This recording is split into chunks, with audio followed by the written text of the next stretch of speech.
نوبت میرسه به هنرمندی که به دو لسان ملی کشور ما پشتو و دری تسلط کامل داره و به هر دو لسان میتونه که پارچای بسیار مقبول اجرا بکنه صحبت داریم.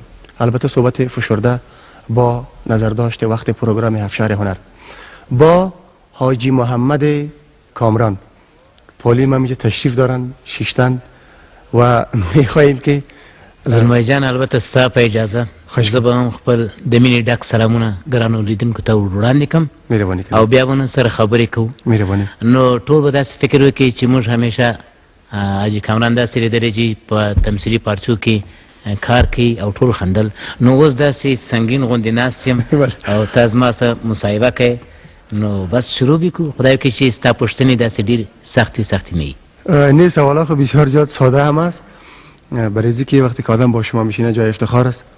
با شما هنرمندی که مردم دوستان داره و ما هم همگی کارکنان رادیو تلویزیون دوستان داریم. دکتر زلمای جان همینطوره که دیگران مرا دوست دارن من هم وارا دوست دارم. درست است. میخوایم حاجی صاحب که شما به ما قصه بکنین از کار هنریتان از چه وقت چه رقم روی آوردین به هنر همین قصه رو شما بکنین. امکان داره بسیار سوال پیدا شود. اینطور است که مختصر خدمت شما عرض بکنم که من وقتی که در مکتب استقلال بودم اونجا درامایی بود یک برادر من اونجا کار میکرد باز من هم بسیار زیاد شوق علاقه داشتم به هنر. این لیسانس استقلال متعلم بودین؟ متعلم بودم. بله متعلم. من کی گفتم که من اونجا کدام مامور بودم. باز من بسیار شوق داشتم. خب بالاخره یک چند نفر در مصاحبه‌های دیگه که در مشارکت کردیم گفتیم و بازم مختصر میگم. یک روزی شد که ساعت 6 بود رفیقا گفتن بیاید بریم سپورت است چه چیزی است بریم خانم بود که یعنی به اصطلاح بگریزیم. بگریزیم. پایگریز بودین؟ نه نبودیم صرف یک روز بودیم. بازم بود که وقتی که رفتیم صبحش کامدیم ما گفتن چرا نرفته بودین ما یک محفلی داشتیم در اونجا در یک تالاری بود یا مشق میکردن خب ما رو آوردن اینجا گفتن این بچه‌ها هستن چیز کردن باز سر معلم استاد ما انسان بسیار خوب بود همیشه یادش میکنیم به دل ما میره محبت زیره که ما را در هنر تقریبا نور تشویق کرده. باز بچه‌ها گفتن که اگر این بیاین یک درام است و گفتن که آجی بسیار کمک کار شوخ و معلوم میشه بیاین خیلی یک رول سرزی کار کنیم. ما گفتم من نمیتونم بیا اگر می رول کار کردی اون باز تا دیگر تو رو در مکتب نگاه نمیکنیم به حساب اگر نه اون هستی. خب ما آمدم شوقم داشتم ام رول که چند جمله داد باز گفتن که نمیشه. بازم بود که من از اونجا شروع کردم. بله باز وقتی که اونجا شروع کردیم باز بسیار زیاد من علاقه داشتم. یک رولی که داده بود من 24 ساعت که خود مشق میکردم تمرین میکردم.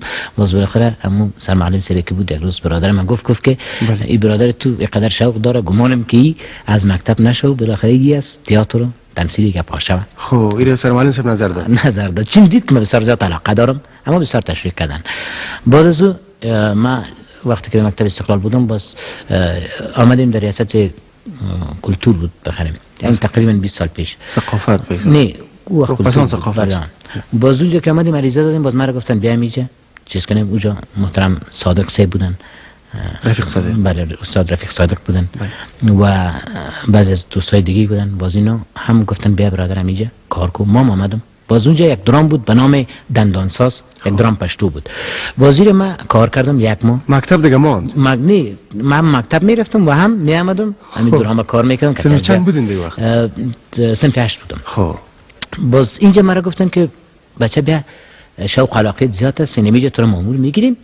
خب مکتب همینجا کار کنیم از کار هنر به حساب پیش برد مکتب باشه. نیم گفت که بیا تو رو رسمی میگیریم. ما هم گفتم خب خیلی بیا والا چون شوق علاقه داشتم. خب بالاخره آمدیم ده اینجا. اینجا که آمدیم یک ماه تیر شد تا که قراردادای چیزا شد. بالاخره او وقت ریاست او وقت زمان لغو شد از بین رفت. با رفتن شما ریاست از بین رفت. بازمون بود که من ایران ماندم که حالا مکتبم رفت نی شوق علاقه باز من چه کردم به اطراف رفتم. مثلا در اونجا در هرات یک منداری بود در قندهار بود دیگه بود مثلا شخصی میرفتیم اونجا کار میکردیم. بله خب بسیار زیاد علاقه داشتم. این وقت است که مجرد هستین دیگه؟ بله مجرد بودیم. خب باز در هرات بودیم در قندهار در لشکرگاه اینجا خب در میمنه و مزار شریف اینجا رفتیم اونجا کار کردیم دیگه مکتب ماند. باز یک مدتی همینطور در اطراف کار میکردم. باز بالاخره دمی ثانی مرسون دمندهی بود که به نام ثانی بلدیه میگفتن. باز ثانی مرسون شد که اونجا تقریبا 7 سال من کار کردم. بله یک وقت ایسه خبر دارم که در تئاتر وقتی که نمایش میدادن برای مردم و شرایط قسمی بوده که خانم ها بروی استیج نمی آمدن. رول خانم ها را مرد بازی میکرد. این شده که شما هم رول کدام زن بازی کرده باشین؟ اینطور است که او وقتی که او پیش از ما بود، پیش شما چی بود؟ پیش از ما بود که و در پایان‌داری بله. مثلا از خانم ها کسی نبود و او جان بچه ها مثلا رول زن بازی میکردن. بله. اما ما تقریبا چند سال پیشتر یک درام بود به نام آپارتمان. ما دو یک نظر به مرول. بله. قصه شامل تو بود که یک نفر بود و این در کدام دفتر کار میکرد و بازی گفت مثل یک کوپون و یک چیز گرفته بود که من خانم هم دارم. تصادفی هم رئیسش که میاد خانه که باش گیروی نکرد خانم بشی رفیق خود کتش صحبت میکنه میگه من چطور کنم من خانم ندارم فرض که آمر میه ما چطور کنم باز از ما کمک میخواه دم خود نمایشنامه بود. باز اما بود که ما به شکل زن خود می ساختیم ما یعنی تنها شما دیگه. بله ما و یک رفیق دیگه ما تصادفی شد که اگر او یک رفیق دیگر هم گفته بود مرام گفته بود. خب اول گپش قبول نکردیم پس آن قبول کردیم ما آمد باز به اساس اما یک رول زن بود که کار کردیم. شما علاوه از که به تلویزیون پارچه‌ای دارین مثل که مقدمه هم عرض کردم برای بینندگان عزیز از نمایشاتی که برای سیج به تئاتر کار کرده باشین یا با کدام فیلم کار کرده باشین هم بر ما بگوین. فیلم خو یک فیلم کار کرده بودم به نام روزای دشوار و دو یک نقشی را داشتم نقش یک دیقان داشتم. خب باز دوم یک فیلم بود. بله. دیگه در تئاتر درامای بسیار زیاد بازی کردیم که فعلا اونقدرش یاد من نیست اما چند تا شاید در فکرم بیاد که یکیش به نام مفتش بود اثر گوگل. بله. یکی مریض خیالی بود. یکی هم ازدواج اجباری بود اثر مولیر. بله. دیگه یک بسیار زیاد یک نمایشنامه بسیار زیاد تماشاچی هم داشت و او تو بود که او رو براتون میگم. یک نمایشنامه هم پشتو بود به نام دندانساز بود که اولین نمایشنامه ما بود که در کاملنداری او را چیز کردم کار کردم بازی کردیم و والیش یک پارچه پشتوی دیگه بود به نام اولی پمکرویان که دیگه غلط فامی یک پارچه بود. یک پارچه دیگه بود یک درام دیگه بود باشین پارچه میگم از که پارچه های زیاد در رادیو تلویزیون کار کردیم درام هم از پیش ما پارچه شد پارچه درام ما نه اصلا پارچه چیز علیده است درام علیده است. درام چیز بود یک درام بود به نام کور خود بینای مردم که او یک ذره زیادتر بازار که مردم برابر بود قرار گرفته نمایشنامه امی غوړمالی دیگه این پارچی بود به نام کاکا شیرو که یگان وقت نمی کوچه و بازار می مشتکای ریزه را گاهی میبینم که می خانم کاکا شیرو بس راه سرویس که بیرو ورده خب چون زیاد خوششان آمده بود. دیگه این پارچه‌ای بود. و حال با بینندگان عزیز یک جای یک قسمت از این نمایشنامه شما را از غوړمالی واقعا که خوب بود اما ایره محترم استاد بیسدی را دایرکت کرده بود با راهنمایی از او البته خوبتر شوقی صاحب امر وکړي دا موزیک ساز شته که ولی نه صاحب هر شی آماده او حاضر دی والکه هغه موزیک شروع کا اوس به وګورئ صاحب چې څه رقم موزیک متاسف ترتیب کړی دی صاحب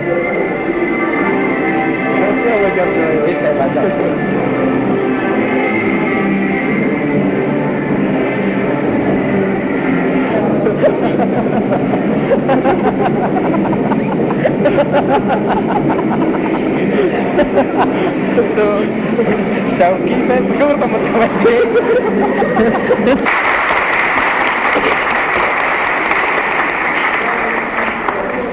مهرباني سي ته پیش خدمت یې نه زه شوقي خدمتګار یم کینه په خپل ځای دروند شه کینم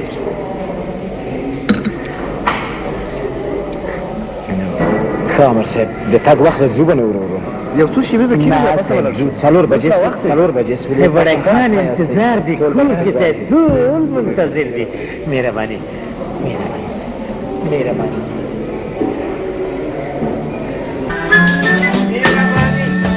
مدیر صاحب مهرباني معاون صاحب مهرباني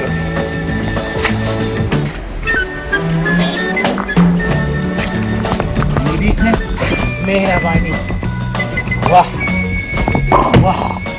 معاون صاحب تبریک درته وایم روزه د غوړملانو غوړماله تا د غوړملانو پوزې ترې واه اصلي غوړملي ځکه اصلي واه ماوی صاحب حق وایي